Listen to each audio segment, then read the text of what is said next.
Il a dit, va et ne pêche plus. Alors si tu te sens pardonné ce matin, commence à avoir la haine du péché, commence à haïr le péché jusque dans la chair et dans le sang. Commence à détester le péché de tout ton cœur et recherche la sanctification.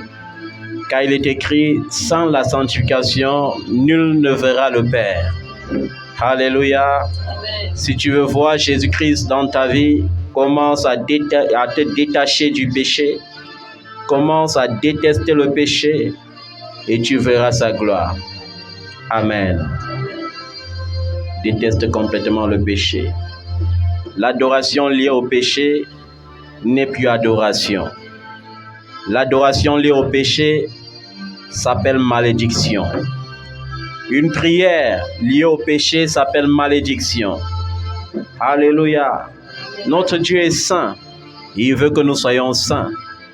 Alors si tu es saint, tu peux t'appuyer au moins sur ta sainteté et dire, Seigneur, aie compassion de moi, car j'ai payé le prix.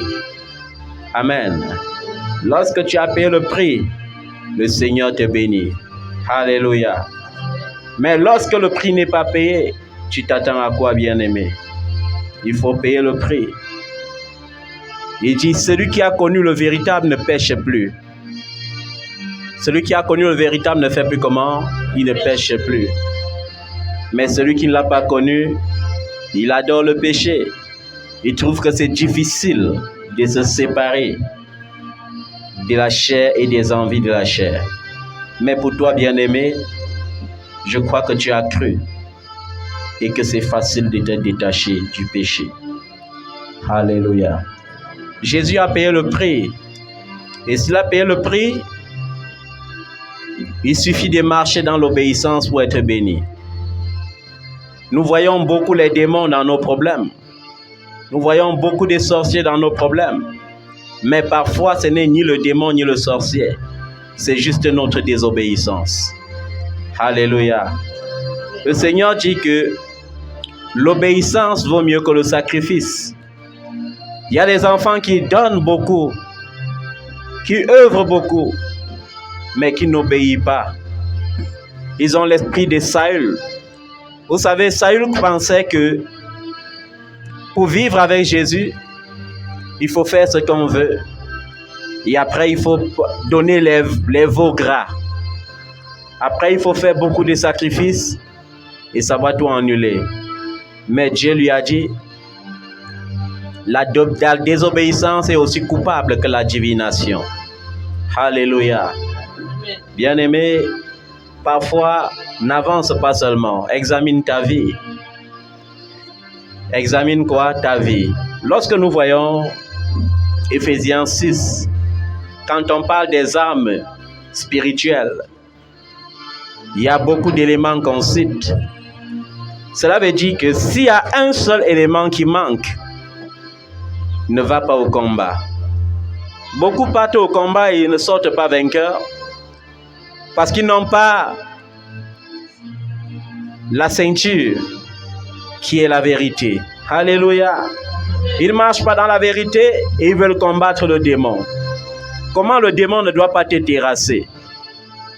Tu jeûnes, tu pries, mais tu n'as pas le bouclier de la foi.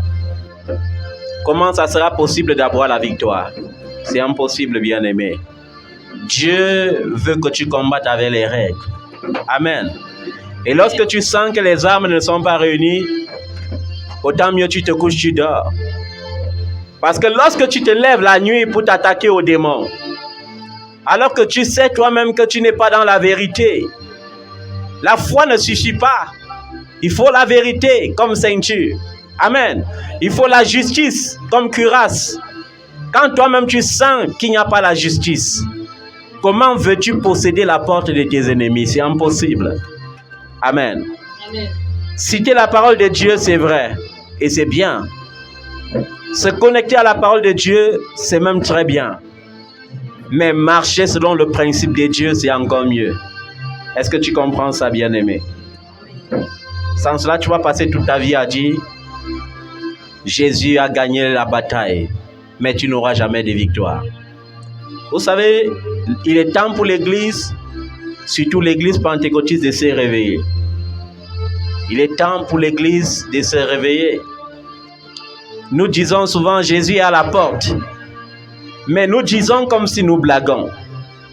Parfois on s'assoit, on dit oui, au temps de Pierre, ils avaient dit la même chose. Aujourd'hui, ça fait 2023 ans. Il n'est pas encore arrivé. Ça veut dire qu'on peut encore jouer. Il doit encore tarder. Mais nous voyons les signes qui s'accomplissent tous les jours. Nous voyons la bête qui est sur le point de se manifester. Et cela devrait t'interpeller dans ta manière de vivre, dans ta manière de te vêtir, dans ta façon de parler, dans ta façon de te comporter. Est-ce qu'il y a le caractère de Jésus-Christ en toi? Est-ce que tu es imitateur de Christ? Il est temps pour l'Église de se réveiller, surtout l'Église pentecôtiste. Nous prêchons beaucoup la bénédiction, mais nous oublions ce qui fait la force de la bénédiction. Nous oublions qu'il faut que le peuple marche selon le principe de Dieu pour jouir des bénédictions.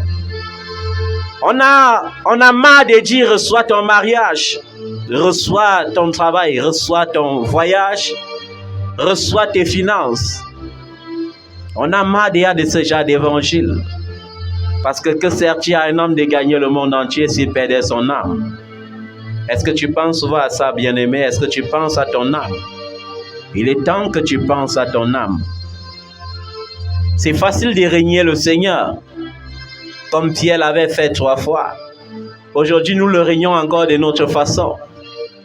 Comme un homme de Dieu, lorsqu'il est sur le point de pécher, et que tu veux le rappeler qu'il est homme de Dieu, il te rappelle pour quelques instants qu'il n'est pas homme de Dieu. Alléluia. Je ne suis pas un homme de Dieu, je parle seulement trop de Dieu. Amen. Parce qu'il sent que tu es en train de toucher sa conscience, de le rappeler qu'il est homme de Dieu. Il te dit non, pour l'instant, comprends comme ça. J'aime seulement le Seigneur. J'aime seulement parler de lui, mais en réalité, ce n'est pas ce que tu penses. Je suis un frère, un simple frère. Amen. Je suis juste un enfant. Alléluia. Cette sœur qui va, et c'est après l'acte qu'elle dit au frère, mettons-nous à genoux et demandons pardon au Seigneur. Tu pêches consciemment, bien-aimé, et tu demandes pardon. La Bible dit dans le livre des Galates 6, ne vous y trompez pas, on ne se moque pas de Dieu. Ce qu'un homme sème, il le moissonnera aussi. J'ai envie de dire à quelqu'un que la souffrance ne germe pas de la poussière. Alléluia. Quel est ce démon que tu combats depuis les années? Qui est ce sorcier? La Bible dit au nom de Jésus-Christ, tout genou fléchira. Qui est ce sorcier qui refuse de fléchir les genoux devant Jésus? Montre-le-moi et il mourra certainement. Car il est écrit, tu ne laisseras pas vivre ceux qui pratiquent la sorcellerie. Il mourra. Alléluia. Parfois, lorsque tu sens que tu as déjà combattu, examine-toi. Est-ce que tu n'es pas dans la disgrâce? Laisse-moi te rappeler que lorsque la disgrâce arrive sur ta vie, elle dure 3 ans. Même si tu pries, même si tu jeûnes. Alléluia. Ça, ce sont des expériences que j'ai connues dans la profondeur avec Jésus.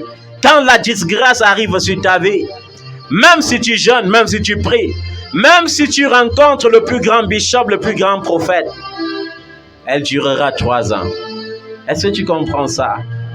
Un jour, un de mes enfants pleurait. Et j'avais compassion parce que je n'aime pas voir mes enfants dans la souffrance. Mais quand j'ai voulu approcher l'affaire, Dieu m'a dit, ne te dérange pas. Amen. Ne prie même pas parce que c'est pour 3 années. Et ça m'a chagriné. J'ai dit, Seigneur, vous savez, parfois, on a tendance à vouloir donner les leçons à Dieu comme Job avait fait. Et j'ai dit, Seigneur, mais tu dis dans ta parole qu'une heure, un jour devant tes yeux sont comme 1000 ans. Et 1000 ans comme un jour. Seigneur, cela veut dire que 3 heures, 3 ans signifie aussi 3 heures. Ça peut aussi signifier 3 jours. Ça peut signifier 3 semaines. Il m'a dit, fils de l'homme, 3 années, ce sont le calendrier des hommes. J'ai dit 3 années. Et j'étais désemparé. Et je me suis tourné vers elle alors que c'était la première année encore. Et elle sentait la douleur, c'était atroce. Et je suis allé, je lui ai dit, mon enfant, il ne sert à rien de pleurer. Parce que tu n'es qu'au commencement, au tout début. Le glaive de Dieu est arrivé sur ta vie. Et moi-même, en tant que père, je ne peux pas enlever cela. Parce que si je veux forcer, Dieu peut me dire, comme il avait dit à Moïse, vous savez, c'est la pression du peuple qui a poussé Moïse à la mort. La pression du peuple. J'ai dit, je ne veux pas que la pression arrive et que Dieu me dise, tu n'entreras pas dans mon repos. Je préfère t'aider à pleurer jusqu'à ce que les 3 années soient passées.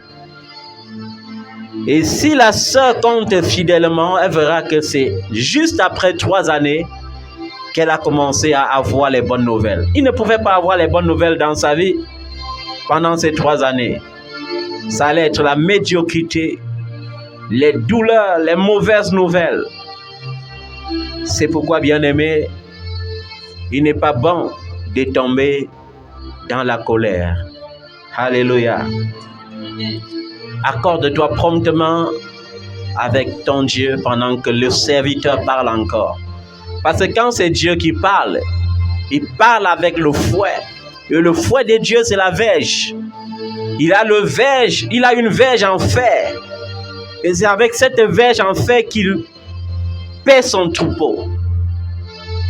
Alléluia.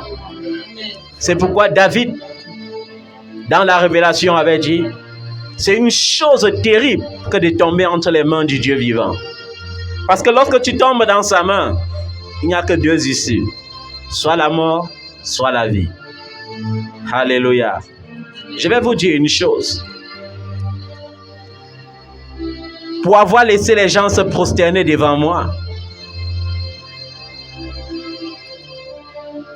j'ai souffert pendant 3 années de ma vie. Est-ce qu'on se comprend ça? Est-ce qu'on se comprend ce matin?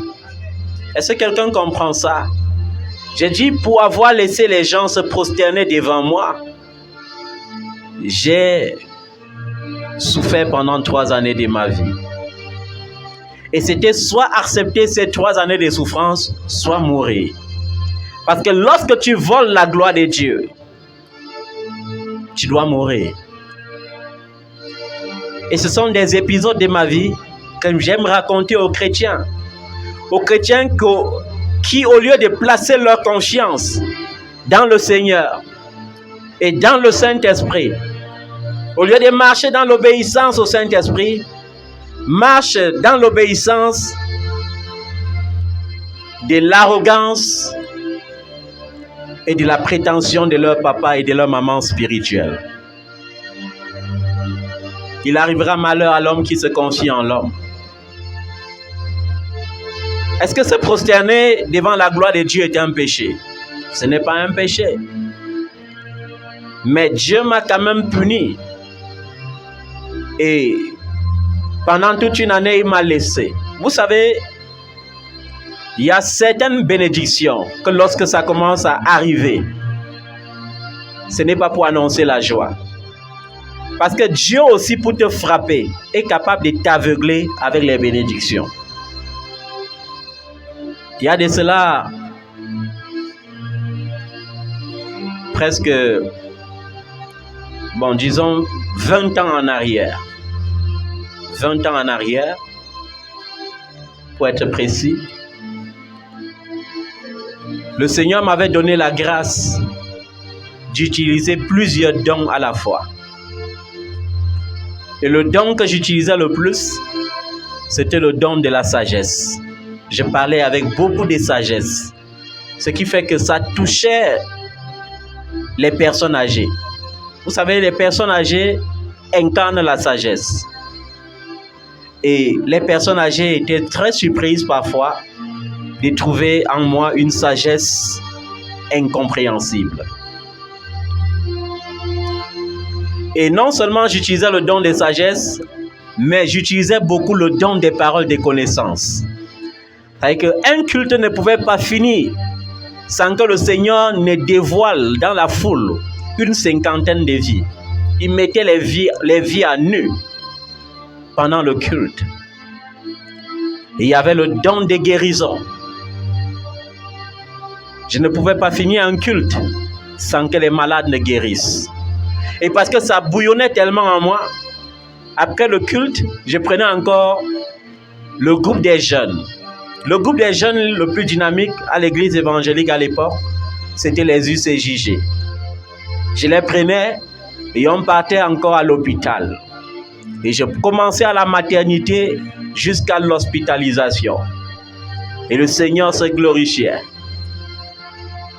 Et au lieu de faire de Jésus la star, j'étais devenu la star. Et dans toute la contrée, ma renommée était répandue. Alors que c'est la renommée de Jésus qui doit être répandue. Alors, quelque chose s'est produit. Je n'étais pas le paroissien principal. Mais le paroissien principal, à force de recevoir trop de témoignages de ma personne, s'était senti diminuer. Et il m'a convoqué au conseil des anciens et il m'a dit, à partir d'aujourd'hui, c'est toi seul qui iras sur le pupitre. Amen. À partir d'aujourd'hui, c'est toi seul qui iras sur le pupitre. Et pour moi, c'était quelque chose d'excellent. La jeunesse, c'est quelque chose. Je me sentais à la fois jeune et très important. Important parce que, selon la religion protestante, pour entrer à l'église, lorsque la salle est déjà remplie des chrétiens, le plus grand entre en dernier. Ça veut dire, les conseillers s'alignent en premier rang, après les conseillers, les anciens. Après les anciens, maintenant, on classe les pasteurs et celui qui va officier est le dernier. Et j'étais toujours le dernier. Et quand on laissait les anciens passer avec les conseillers, les autres pasteurs, à mon tour, les mamans détachaient leur foulard pour mettre au sol pour que je marche dessus. Et je me sentais très important. Et plus elles le faisaient et plus l'onction augmentait. Comme on dit souvent, tu sors d'autres talents. Dieu te fait sortir d'autres talents que toi-même tu ne connaissais pas encore en toi. Et les yeux étaient tellement clairs, limpides, les oreilles tellement attentives. J'écoutais tellement distinctement la voix de Dieu. Jusqu'au jour où une maman, âgée de plus de 80 ans, qui s'appuyait à peine sur sa canne, est venue s'agenouiller, forcée pour se mettre à genoux. Et comme elle ne parvenait pas, elle a même arrêté mon habit pour réussir à se mettre à genoux devant moi. Pour dire, mon Père, je suis tellement heureux, très heureuse dans ta présence. Et j'ai senti dans mon cœur une voix qui disait, waouh, tu es devenu Dieu. Et j'ai commencé à dire, il y a quelque chose qui ne va pas. Et jusque-là, le miracle se multipliait. J'ai dit, Seigneur, on va foncer, on va les montrer qu'on manifeste le surnaturel. Il faut même les morts. Et après chaque culte, je disais, parcourez les villages, parcourez les villes, amenez-moi les paralytiques, les aveugles, que je les guérisse. Je les guérisse. Alléluia. Et c'est ça, l'église pentecôtiste aujourd'hui. Vous voyez, je suis loin. C'est ce qu'on prêche souvent. On épate le peuple avec les noms et les surnoms. Je suis le prophète expression 3+. Je suis le seul commandant surintendant. Je suis le plus grand bishop, ceci, cela. J'ai guéri 90 aveugles l'autre jour, alors que tu n'arrives pas à guérir ceux qui sont devant toi. Je marchais sur les eaux, pourquoi tu ne marches plus? J'ai reçu la révélation de la guerre d'Ukraine, pourquoi tu ne reçois pas la révélation de la faim? Et vous avez vu comment le règne prophétique s'est embrouillé pendant le coronavirus. D'autres ont dit, ça va finir en mars. D'autres ont dit, non, ça finit en septembre. D'autres ont dit, ça va finir probablement. Vous voyez comment on salit la réputation de Dieu. Donc Dieu tâtonne. Probablement entre mai ou juin ou juillet. C'est terrible. Et ce qui me surprend souvent, c'est l'aveuglement de la foule émerveillée face à l'audace de ceux qui pensent être Dieu. Lorsque tu prends la royauté et que tu commences à régner devant le peuple, si Dieu te laisse, c'est parce que tu ne l'appartiens plus. Amen. C'est pourquoi il dit au jour du jugement, plusieurs diront, j'avais guéri les malades en ton nom. Est-ce qu'il a dit qu'il n'avait pas guéri? Ce n'est pas parce qu'on est rejeté qu'on ne peut plus faire les miracles. Amen. J'avais ressuscité les morts en ton nom. Et le Seigneur dira, je ne t'ai jamais envoyé. Alléluia. Et ceci, c'est pour t'interpeller. Pour que tu comprennes l'importance de l'adoration qui vient au Père seul. Pour que tu comprennes que l'obéissance ne dépend pas de toi, ça dépend de la coopération avec le Saint-Esprit. Ton Père, c'est ton coach, c'est vrai. Ton Père, c'est ton guide, c'est vrai. Ton Père, c'est ton dirigeant, c'est vrai. Mais est-ce qu'il te guide en imitant le Seigneur? C'est ça qui est le principe. Parce que quand un Père, comme Paul, a dit, soyez mes imitateurs, il ne s'est pas arrêté là. Il a dit, comme je suis moi-même imitateur de Christ. Soyez mes imitateurs, comme moi-même je suis imitateur de Christ. Ça me fait mal quand je rencontre les religieux qui sont perdus. On a fabriqué les trucs, on a mis dans leur tête, on a bourré les têtes avec les dogmes, avec les fables. L'autre jour, j'allais consoler une maman qui était brisée par la mort de son fils. Et elle me dit, je faisais mes nouvelles. J'ai fait mes nouvelles. J'ai appelé l'archange. Après, c'est elle encore qui dit, je suis allé chez les marabouts. On m'a dit, il y avait tel marabout là-bas. J'ai amené l'enfant là-bas. Après, on m'a dit, il y a l'autre qui est puissant par là. Je suis allé par là-bas. Mais après encore, l'enfant faisait les nouvelles et je faisais les nouvelles. Et j'ai dit, Seigneur, regarde comment les gens sont perdus. Et je lui ai dit, c'est ça le problème. Le problème, c'est que vous invoquez les anges sans passer par le maître des anges. Ils ont toujours des raisons. Ils sont toujours en train de raisonner. Et je disais, Seigneur, regarde une femme comme ça, qui est dans un nid de sorcellerie, et qui, à cause de l'ignorance, doit voir toute sa descendance être décimée devant ses yeux. Une veuve en plus, à cause de la religion. Jésus n'est pas une religion. Jésus est Seigneur. Jésus n'est pas une religion. Jésus-Christ est Dieu. Alléluia. Il n'est pas une religion. Les religions, c'est nous qui les faisons. Quand je dis mission évangélique internationale, c'est ma vision. Amen. Ce n'est pas ça qui est Jésus-Christ. Non. C'est une vision qui rassemble l'Église, corps du Christ. Et l'Église, c'est toi qui as cru, c'est moi aussi. Amen. L'Église, c'est tous ceux qui ont accepté Jésus-Christ comme Seigneur. Si tu te confies à la religion, tu périras. Si tu te confies aux habits éclatants de ton père spirituel et de sa grosse voiture, tu périras. Parce qu'aujourd'hui, on est arrivé à un niveau où un homme de Dieu est vraiment homme de Dieu s'il a beaucoup de biens matériels. S'il a les grosses voitures, avec les gardes du corps qui courent à gauche à droite, alors ça c'est un homme de Dieu, il est loin. S'il a une foule immense, alors c'est un homme de Dieu. Alléluia. Mais nous oublions une chose. Ce sont vos offrandes, vos actions prophétiques qui achètent ces grosses voitures. Après, le superflu, il commence à faire ses business avec. Et le business paye. Alléluia. Je ne dis pas que on ne peut pas être homme de Dieu et avoir les grosses voitures. Non, ce n'est pas ce que je prêche. Mais je suis en train d'attirer ton attention pour que tu comprennes que la gloire de Dieu ne se manifeste pas par le matériel. Est-ce qu'on se comprend bien?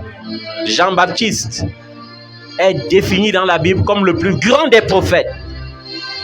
Mais quand je regarde la vie de Jean-Baptiste, non seulement il n'a fait aucun miracle, amen. Est-ce que Jean-Baptiste a guéri un malade? Non. Est-ce qu'il a dit au soleil, arrête-toi, comme Josué avait dit? Non. Est-ce qu'il a ressuscité un mort, comme Élie et Élisée avaient fait? Est-ce qu'il a fait descendre le feu du ciel? Non. Mais, il est le plus grand prophète alors qu'il n'a même pas de maison.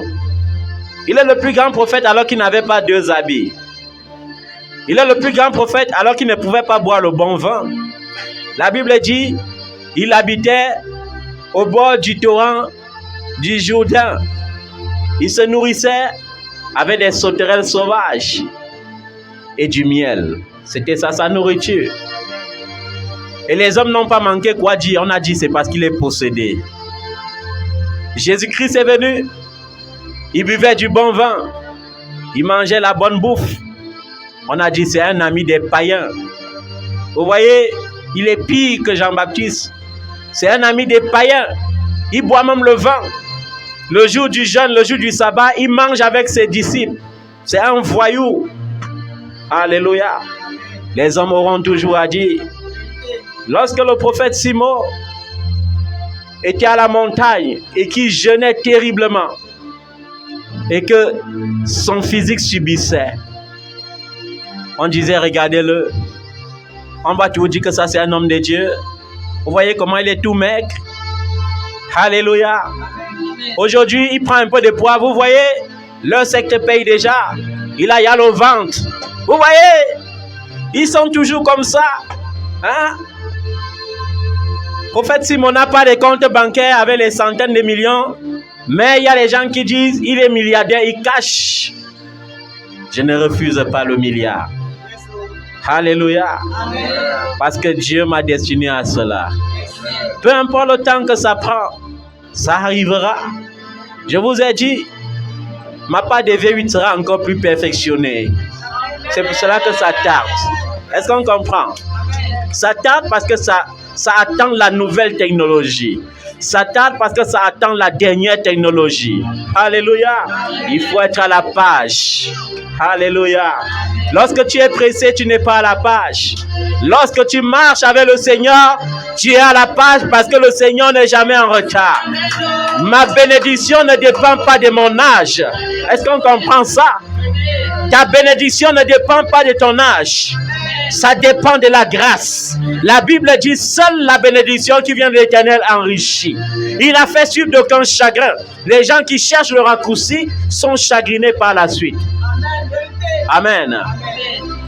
J'ai dit à un franc-maçon un jour qui me proposait 20 millions d'euros.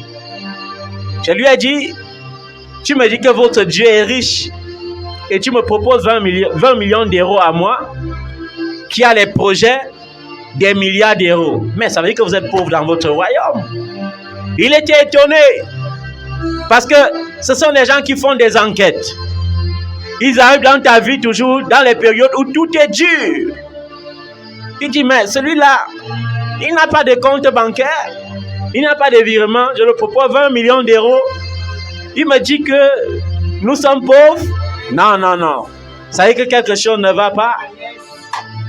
Et je lui dis, quand tu me proposes la gloire, tu me dis qu'un pasteur, un homme de Dieu pour avoir la gloire, doit être dans votre confrérie. Je vais te répondre comme mon maître avait répondu à ton maître.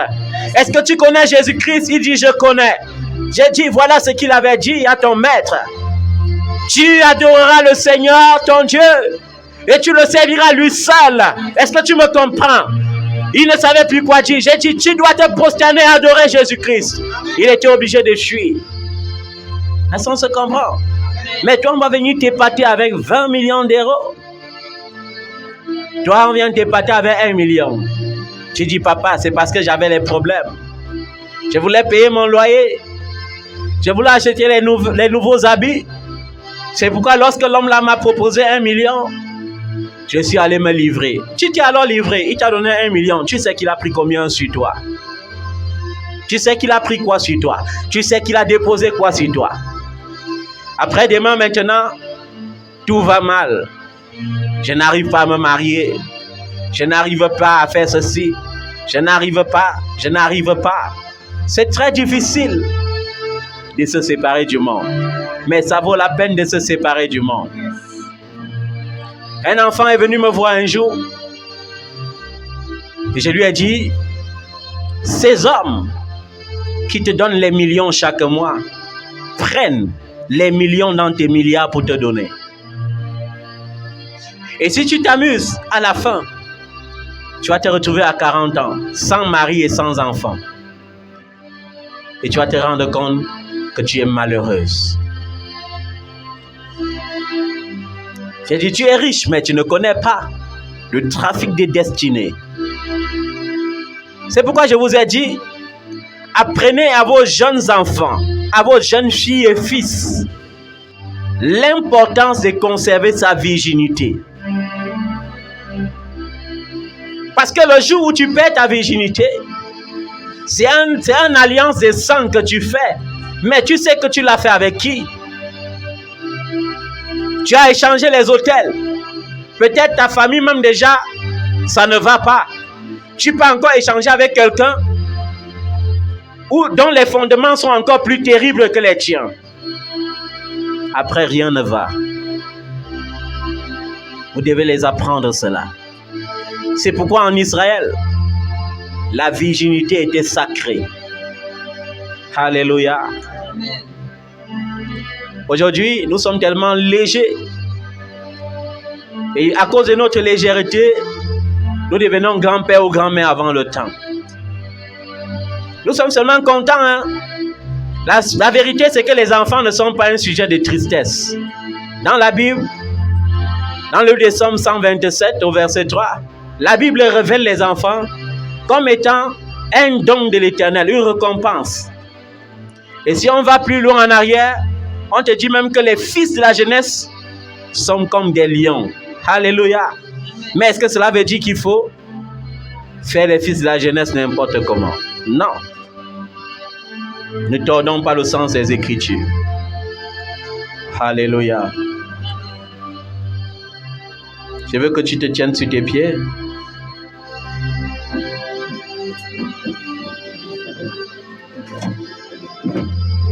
Que tu dises avec moi, Seigneur Jésus, je renouvelle mon alliance avec toi. Je veux t'appartenir entièrement. Seigneur, si les anges avaient commencé à effacer mon nom, je te supplie, Seigneur, inscris mon nom. Inscris mon nom dans la salle du banquet pour qu'au jour du règne, que je puisse dîner avec toi.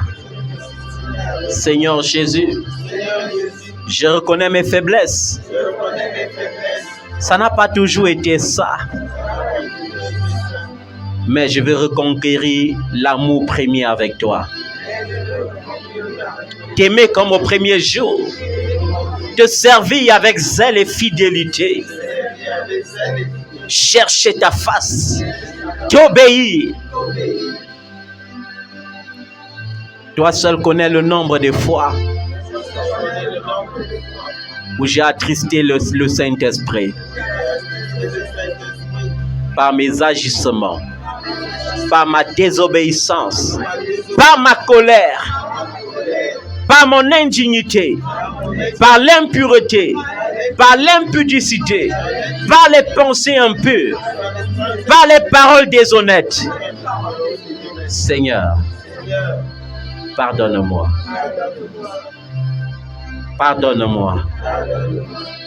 Saint-Esprit de Dieu, mon consolateur, mon conseiller, pardonne-moi. Ranime-toi en moi encore ce matin. Rallume encore ton feu pour moi ce matin. Rallume encore ton feu dans ma vie ce matin. Au nom puissant de Jésus-Christ. Rallume ton feu en moi encore. Au nom de Jésus-Christ. Je bénirai ta bonté. Je bénirai ta fidélité. Je dirai à la génération qui arrive que tu es Dieu. Et qu'en dehors de toi, il n'y a point d'autre Dieu. Lave-moi par ton sang précieux et purifie-moi de toutes mes iniquités et de tous mes péchés. Enlève de ma vie les conséquences de mes péchés. Restaure mon âme. Restaure mon âme. Donne-moi un cœur pur et renouvelle mon intelligence pour que je comprenne ta parole et que je la mette en pratique. Pour toutes les fois que j'ai placé ma confiance en l'homme, pardonne-moi.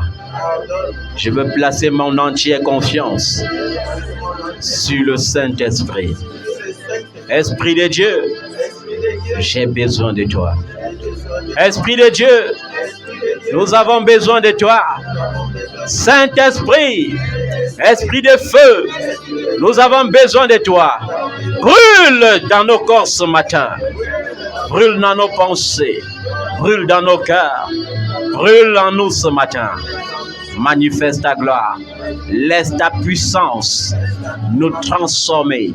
Laisse ta puissance nous reformer. Laisse ta puissance nous faire voir ta gloire. Au nom de Jésus-Christ. Seigneur, merci pour ta compassion, pour ta miséricorde. Au nom de Jésus-Christ. Amen. Tu peux t'asseoir, bien-aimé.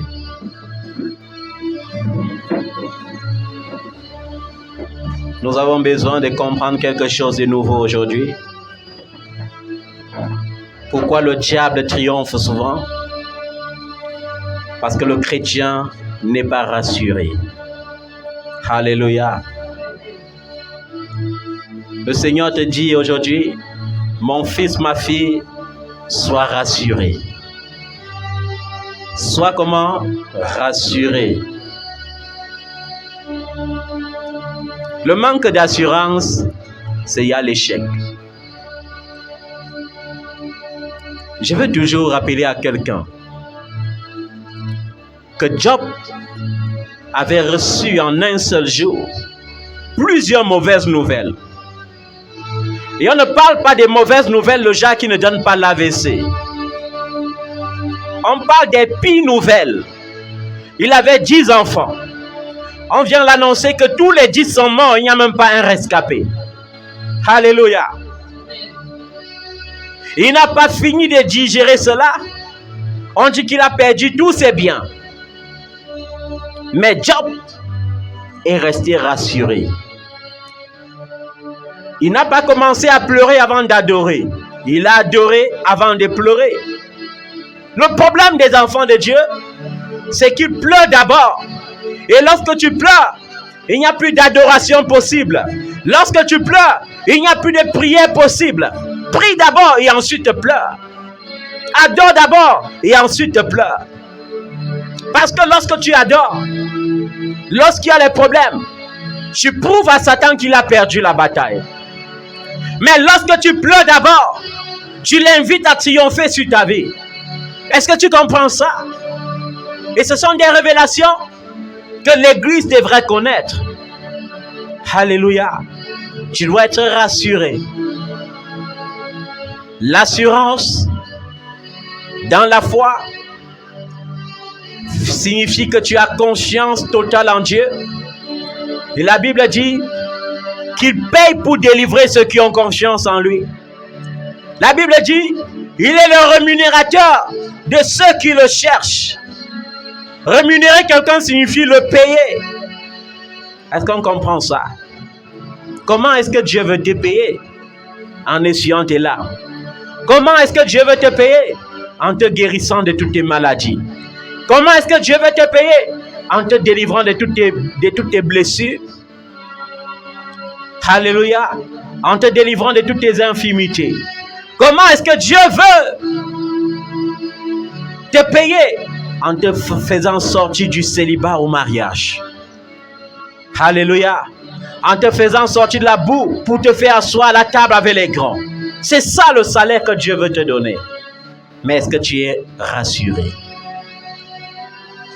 Le problème des enfants de Dieu, c'est qu'ils combattent beaucoup. Mais les armes ne sont pas complètes.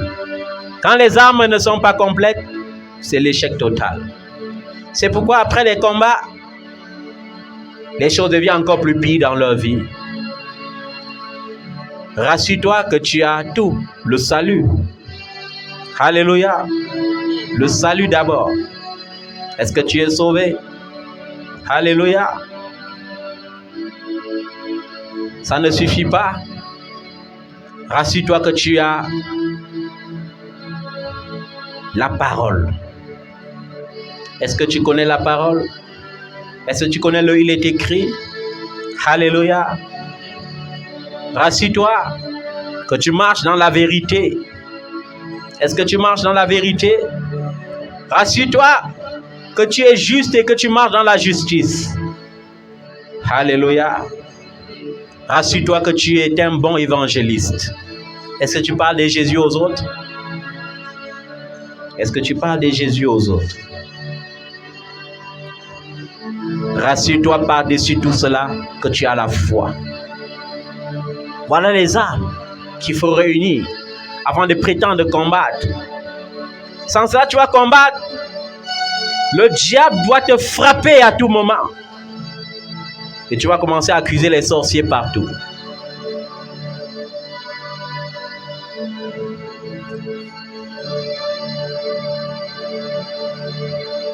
Qu'est-ce que Jésus dit dans le livre des Actes des Apôtres au chapitre 18 au verset 10? Il dit, je suis avec toi. Alléluia. Je suis rassuré parce que je sais que le Seigneur est avec moi. Il dit, je suis avec toi. Alléluia. Et il ne s'arrête pas là. Et personne ne mettra la main sur toi pour te faire du mal. Je suis avec toi. Et personne ne mettra la main sur toi pour te faire du mal. C'est pourquoi je me ris de l'avenir. C'est pourquoi lorsque quelqu'un veut me faire du mal, je ris. Pourquoi? Parce que le mal que tu veux faire sur moi là, c'est toi qui vas vivre ça, ce n'est pas moi. Le Seigneur m'a dit qu'il est avec moi. Et personne ne mettra sa main sur moi pour me faire du mal. Ça, c'est des paroles qui devraient te rassurer. Alléluia. Dieu est en train de te dire par ici que parce qu'il est avec toi, à condition que tu sois réellement avec lui, il ne permettra à personne de mettre la main sur toi pour te faire du mal.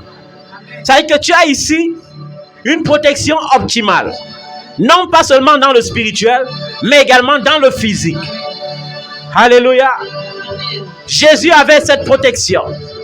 La Bible dit, lorsqu'il a dit la vérité dans le temple, les pharisiens, les sadduciens ont créé la foule pour le lapider. Pourquoi on n'a pas pu le lapider? Parce que c'était impossible. Pourquoi on n'a pas lapidé la femme adultérienne devant lui? Parce que lorsque tu as arrêté la pierre comme ça, et lorsqu'il te dit, si tu n'as jamais péché, jette la première pierre. Toi-même, tu te rappelles du jour où tu partais te cacher pour aller payer cette femme dans l'obscurité. Et tu disais que, maître, le type là m'a fait ça, Dieu. Alléluia. Les soldats sont arrivés tout armés. Après, ils sont rentrés, ils ont dit, pourquoi vous ne l'avez pas attrapé? Ils ont dit, personne n'a jamais parlé comme cet homme-là. Sa sagesse est épatante. Alléluia. Et aujourd'hui, les enfants de Dieu, pourquoi tant de défaites dans leur sommeil? Pourquoi tant de défaites étant éveillées? Parce qu'ils dorment sans être rassurés. Ils prient, mais ils ne sont pas rassurés. Ils prient, mais ils n'ont pas confiance en Dieu. Ils prient, ils paniquent encore. Ils prient, ils comptent les défaites qu'ils ont connues dans le passé. Ils prient. C'était normal que tu connaisses, les défaites, parce que dans ton passé, tu étais hors de Christ. Mais quand tu es en Christ, il n'y a plus de défaite possible. Pourquoi donc as-tu peur? Alléluia. Les gens paniquent. Ce n'est pas parce que tu avais échoué une fois, que ce soit dans ton mariage, que ce soit dans n'importe quoi, que ça signifie que tu dois encore échouer. Non, non. Tu étais hors de Christ. Maintenant, tu es en Christ. La seule chose qui t'attend, c'est la victoire. Alléluia. En Christ, la seule chose qui t'attend, c'est la victoire. Ce ne sont pas les défaites. Parfois, même certaines défaites vont venir.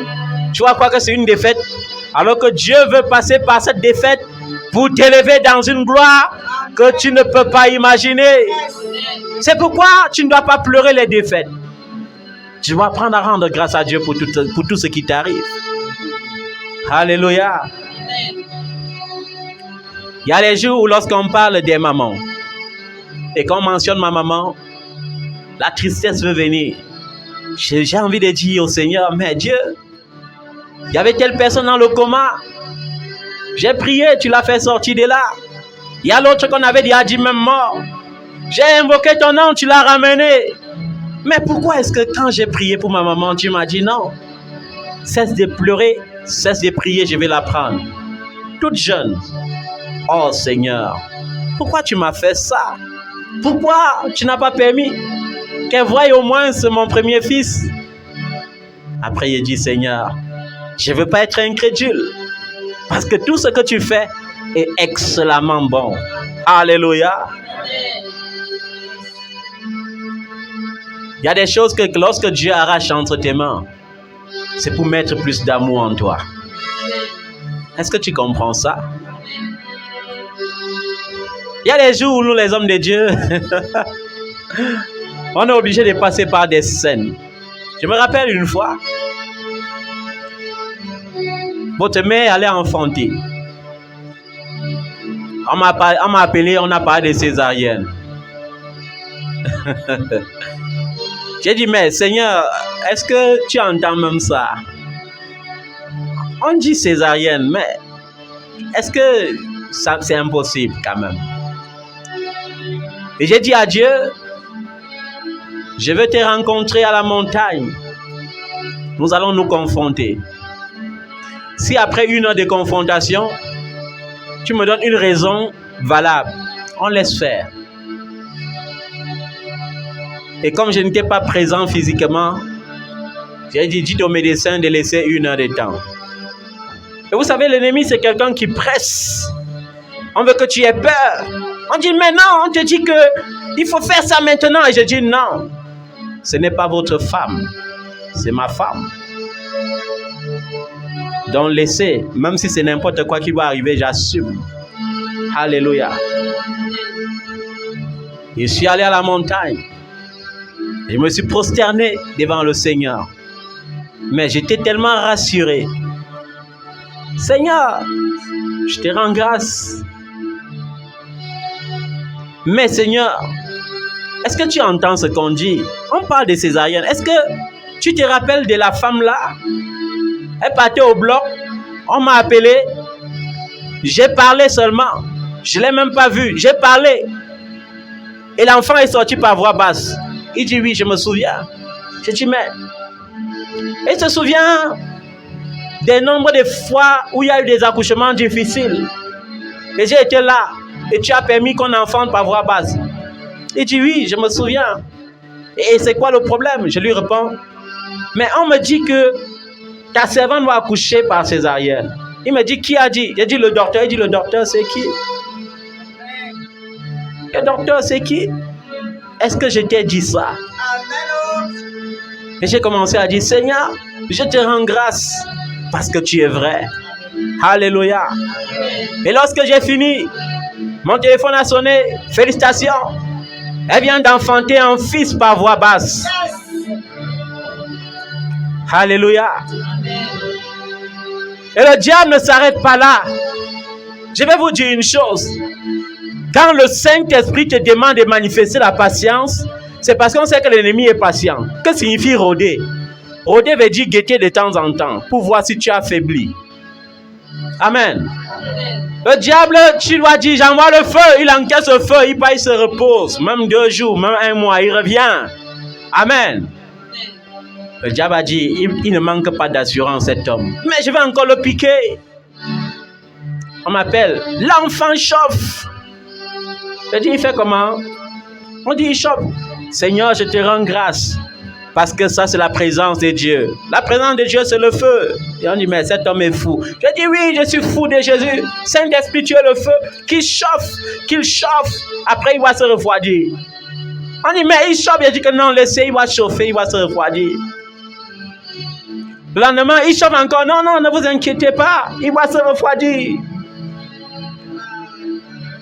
Et le lendemain, dans l'après-midi, il ne chauffe plus. Ok, il a cessé. Il a eu la victoire. Amen. Est-ce que vous comprenez ça? La Bible dit que lorsque tu es rassuré, ta foi devient comme une folie pour ceux qui ne connaissent pas Dieu. Alléluia. Et je me rappelle de mon fils David. Le pédiatre est là. Il a sa preuve en main. Le thermomètre est là. Ça marque 39 degrés. Je me déboutonne. Je dis, tu as raison de trouver 39 degrés. Parce que si tu prends pour moi, ça sera même 40. Mais pourquoi? Nous savons nous-mêmes que les climats ont changé. Il fait tellement chaud. Moi-même, j'étouffe. C'est pour cela que tu ne peux pas interner cet enfant. Parce qu'il va finir de chauffer, il va se refroidir. On va rentrer. Et le père de l'enfant était là, il me regardait comme ça, il disait que ça, ce n'est pas... Je suis sûr que dans sa tête, il disait que ça, ce n'est pas un petit fou. Alléluia. La mère de l'enfant savait que oui, je suis habitué à mon père, si il dit toujours ça. Avec son Dieu là, il ne panique pas. Et il dit au pédiatre, non, il n'y a pas d'observation possible. Hein. Ça va, l'enfant, il a fait les 3 jours d'observation à l'hôpital. Non, les 10 jours que vous dites comme moi, non. Moi, je suis pressé de porter l'enfant à la maison. Vous prenez ça sur vous, oui. Signez le bon de sortie. Et nous sommes sortis. Alléluia. Et arrivé à la maison, il a encore chauffé. Mais le lendemain, il s'est refroidi. Alléluia. Tout ce que l'ennemi veut, c'est que tu trembles. Lorsque tu trembles, il prend position. Est-ce que tu comprends ça? Certains diagnostics changent parce que tu as résisté au diagnostic. Est-ce que tu comprends ça? On ne dit pas de résister sans Jésus. Hein? Parce qu'il y a vu une autre comme ça. On a diagnostiqué le VIH. Elle dit, je refuse ça. Mais elle comptait sur quoi? Sur sa psychologie. Pendant qu'elle refusait, ça l'arrangeait. Et quand on l'a trouvée, elle était un squelette comme ça là. Dernier stade, quand elle met l'eau, ça sort directement. Elle met la nourriture, ça sort directement. Elle ne peut plus rester debout parce qu'il n'y a plus de force. Mais Jésus, le Dieu qui a dit à Ézéchiel, parle aux ossements desséchés, a dit à son serviteur, parle à ces ossements desséchés. On a parlé et la chair a repris du volume. Et le sida a disparu. Alléluia. Si c'est la chirurgie, Jésus est le meilleur chirurgien. Alléluia. En virologie, il est le meilleur. Est-ce que tu comprends ça? Jésus guérit toutes les maladies. Quand tu as de l'assurance. Je me rappelle encore une femme. Après l'échographie, on lui dit sa trompe est déformée. Et que c'est pour cela qu'elle ne peut pas enfanter. On lui avait demandé 2 millions pour l'opération. Son mari était fonctionnaire. Il allait à la banque demander l'avance sur solde. Ça ne faisait que traîner.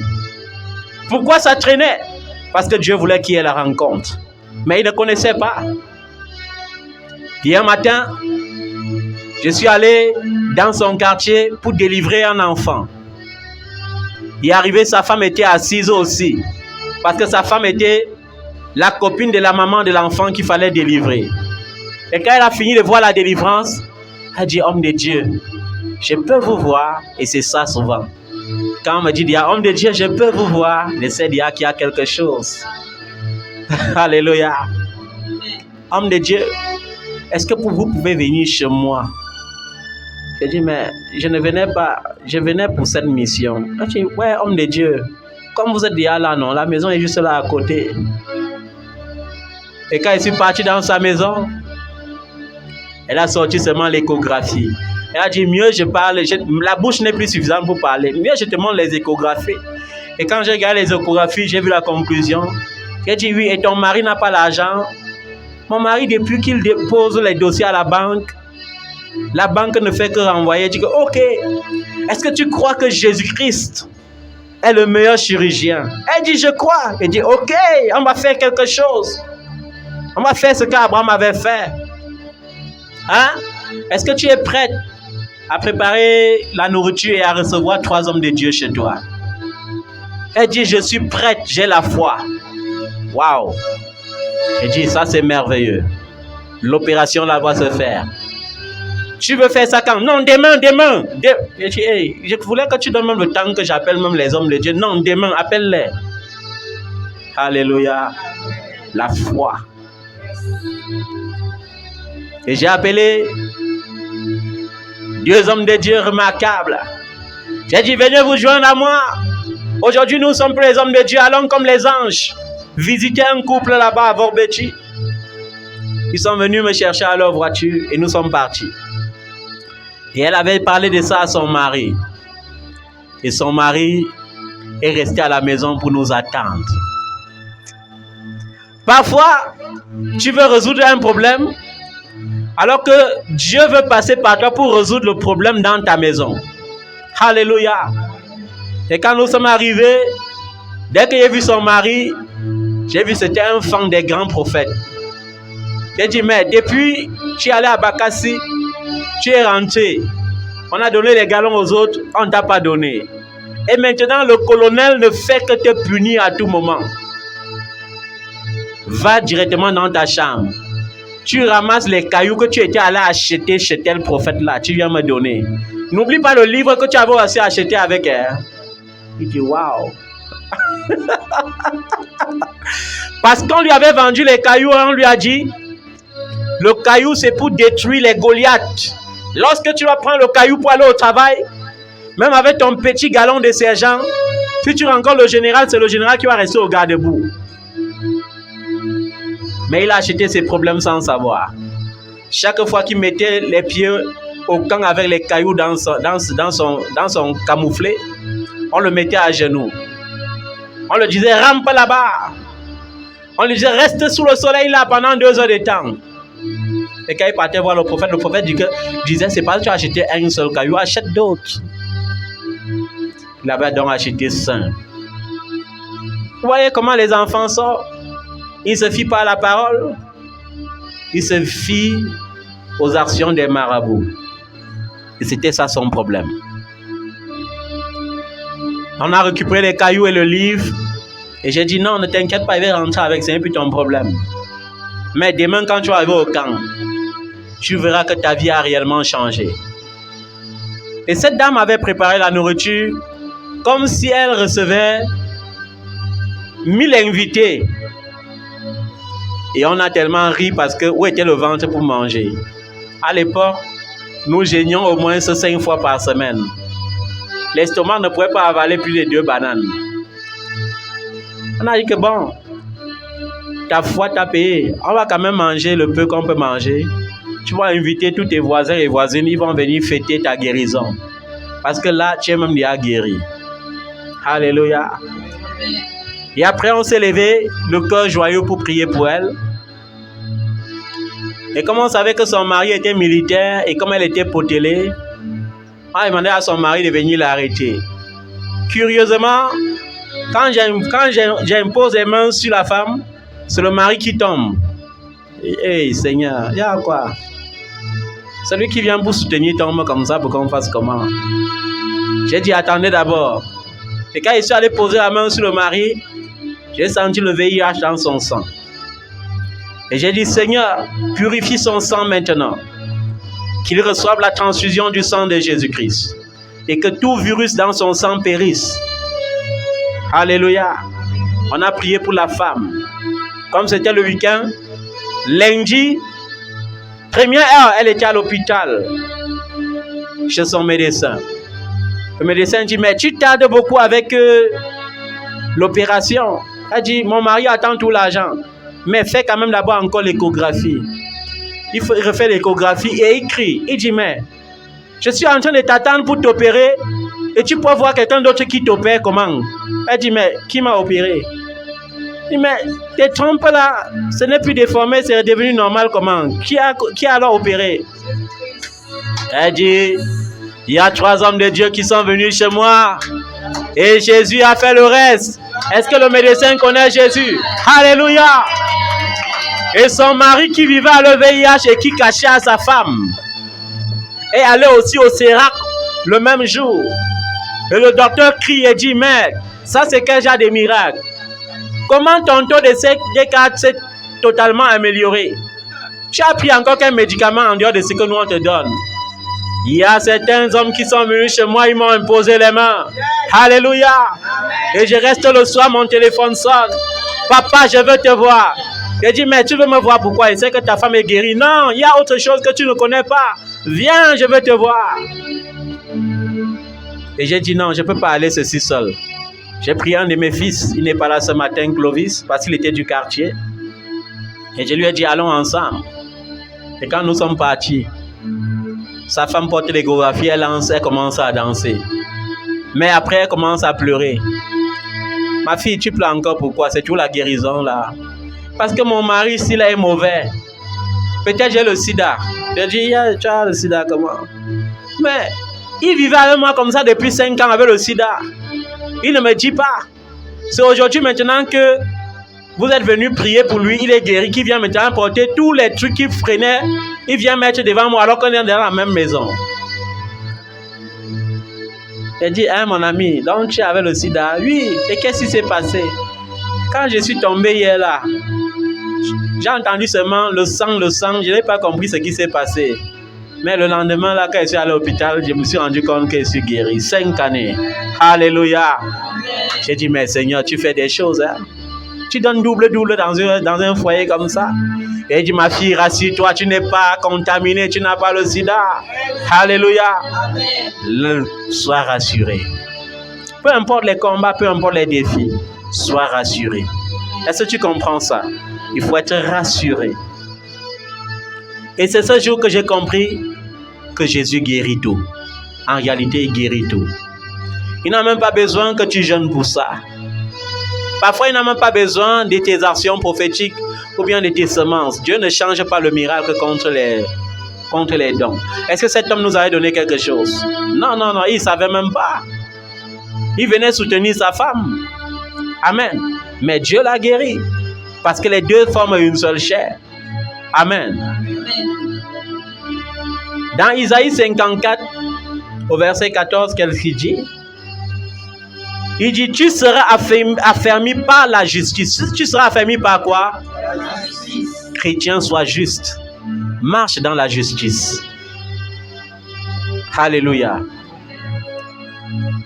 J'ai remarqué que le problème des enfants de Dieu à l'église, c'est que ils ne sont pas concentrés sur le Seigneur. Ils sont concentrés sur leurs problèmes. Alléluia. Ils sont concentrés sur quoi? Sur leurs problèmes. Les problèmes existent pour que tu te concentres sur le Seigneur, pas pour que tu te concentres sur tes problèmes. Parce que lorsque tu te concentres sur le Seigneur et qu'il trouve que tu es juste, d'un revers des mains, il balaie tous tes problèmes. D'un seul revers des mains. Bannis l'inquiétude. Ceux qui se concentrent sur leurs problèmes sont des gens qui sont inquiets. Et lorsque tu es inquiet, ta prière ne sert plus à rien. Parce que Dieu ne traite pas avec les inquiets. Dieu ne traite pas avec les incrédules. Alléluia. Il est écrit dans Hébreux chapitre 11, verset 6. Sans la foi, il est impossible de plaire à Dieu. Lorsque tu veux plaire à Dieu, il faut posséder la foi. C'est en possédant la foi qu'Abraham a été appelé ami de Dieu. Est-ce que tu comprends ça? Il faut posséder la foi pour être ami de Dieu. Bannis l'inquiétude car tu n'as rien à craindre. Et la frayeur car elle n'approchera pas de toi. La frayeur n'approche que lorsque tu as peur. Est-ce que tu comprends ça? La frayeur n'approche que lorsque tu as peur. Je vais vous dire une chose. Dans une famille, le sorcier ne s'attaque jamais à celui qui est courageux, même s'il n'a pas Jésus. Parce que le sorcier ne cherche que les gens qui sont timides et qui ont peur pour les ravager. Mais tu vas voir un autre là qui est fou et qui dit, petit sorcier, tu crois que j'ai peur de toi? Et le sorcier tremble alors qu'il n'a même pas Jésus. Rien que son courage le sauve déjà. Mais toi, tu as Jésus. Et toutes les nuits, les sorciers m'attaquent. Les sorciers font ceci, les sorciers font cela. Oh, la sorcellerie. Oh, ma tante là me bloque. Mon oncle là me fait ceci. Mon grand-père me bloque. Il te bloque. Les anges qui ont ressuscité Jésus-Christ d'entre les morts peuvent te débloquer si tu as confiance. Alléluia. Dans le psaume 56, le roi David dit au verset 11, « Je me confie en Dieu. » Alléluia. Je ne crains rien. Je me confie, j'ai confiance en Dieu. Et parce que j'ai confiance en Dieu, je ne crains rien. Que peut me faire les hommes? Et l'apôtre Paul l'a encore exprimé dans Hébreux 13 au verset 6. Je peux dire avec assurance, l'Éternel est mon aide. De qui aurais-je crainte? Alléluia. Quand l'Éternel est ton aide, quand l'Éternel est ton assurance, tu n'as plus besoin de paniquer. Alléluia. Ce sont tes ennemis qui doivent paniquer. Est-ce que tu comprends ça? Et lorsque tu as confiance en l'Éternel de tout ton cœur et que tu marches dans la justice, alors s'accomplit pour toi ce que Dieu avait dit dans Genèse 22 au verset 17. Je te bénirai. Alléluia. Je ferai comment? Je te bénirai. Non seulement cela, non seulement je te bénirai, mais je te multiplierai. Alléluia. La multiplication. Multiplication dans l'ordre humain, multiplication dans l'ordre matériel. Alléluia. Il te multiplie. Ta famille augmente. Il multiplie encore les biens parce que lorsqu'il y a plus d'hommes, il faut encore plus de biens. Alléluia. Est-ce que tu comprends ça? Je multiplierai ta postérité comme les étoiles du ciel et comme le sable qui est sur la mer. Et ta postérité possédera la porte de ses ennemis. Alléluia. Aujourd'hui, ce qui me plaît chez nous les pentecôtistes, c'est que lorsqu'on fait les programmes, les grands séminaires, les grandes croisades, on a les grands titres qui font moins d'effet dans les vies des gens. Vous allez voir, grand séminaire avec le grand bishop, archibishop, les grands généraux, ceci, cela. Thème, possède la porte de tes ennemis. Mais tu pars pour posséder et ce sont tes ennemis qui te possèdent encore. Parce qu'ils ont oublié de t'expliquer qu'il te faut d'abord avoir confiance en Jésus et il te fait marcher dans la justice. Est-ce que tu comprends ça? Il te faut marcher dans quoi? Dans la justice. Est-ce que tu marches dans la justice, bien-aimé? Est-ce que tu marches dans la justice? Est-ce que tu marches dans la justice? Alléluia.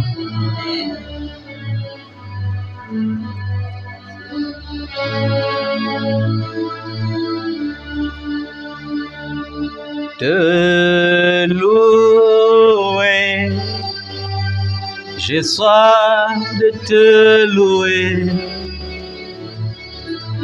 te louer, j'ai soif de te louer, le privilège que tu me donnes, c'est de te louer, le privilège que tu me donnes, c'est de te louer.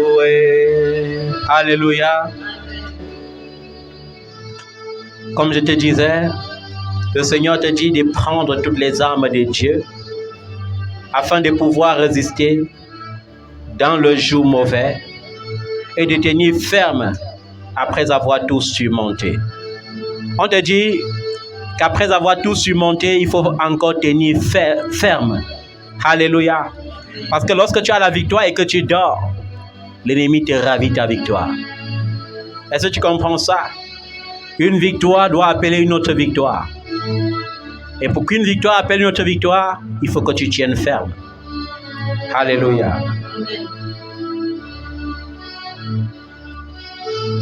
Je t'ai dit, si tu sens que tu n'as pas la vérité comme ceinture, si tu n'as pas la justice comme cuirasse,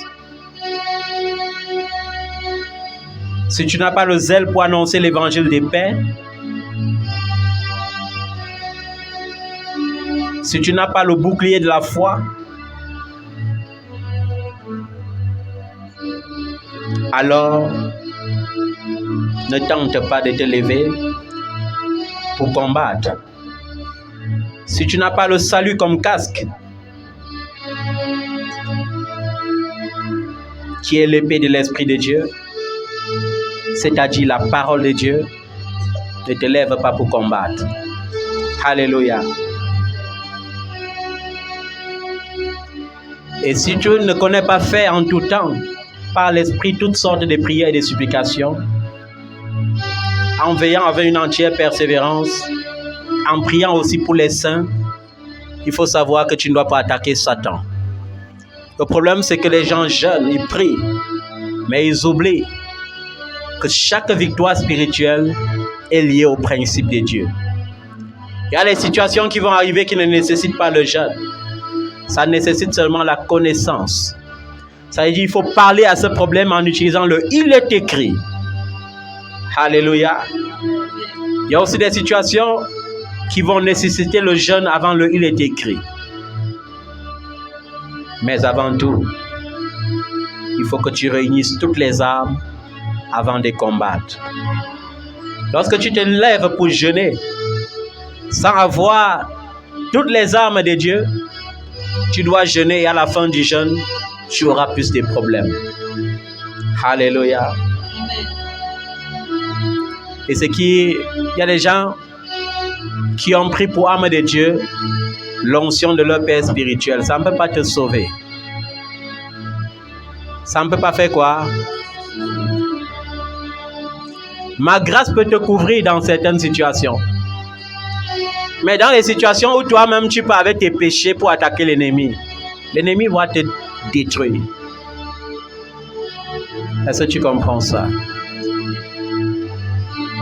Nous allons nous arrêter là ce matin et rendre grâce à Dieu pour sa bonté, pour sa fidélité. Est-ce que tu peux l'acclamer très fort? En croyant à ses bienfaits dans ta vie. Est-ce que tu peux l'acclamer en croyant qu'il fera encore, qu'il fera davantage pour sa gloire? Son sang a coulé sur la croix à Golgotha. Son sang a coulé pour mes péchés, le sang de Jésus. Son sang a coulé sur la croix à Golgotha. Son sang a coulé pour nos péchés, le sang de l'agneau a coulé,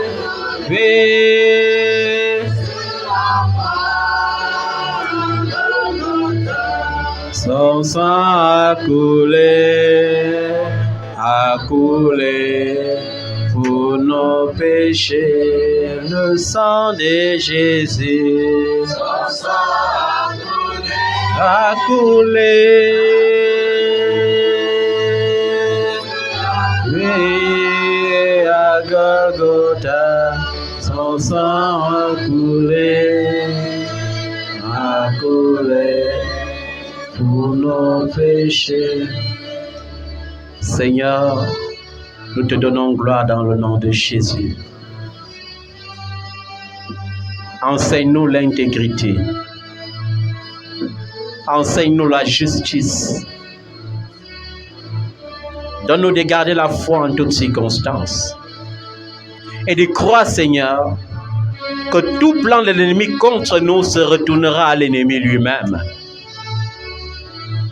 Nous n'avons rien à craindre. Parce que tu l'as dit en Romains 8. Tout concourt au bien de ceux qui aiment Dieu.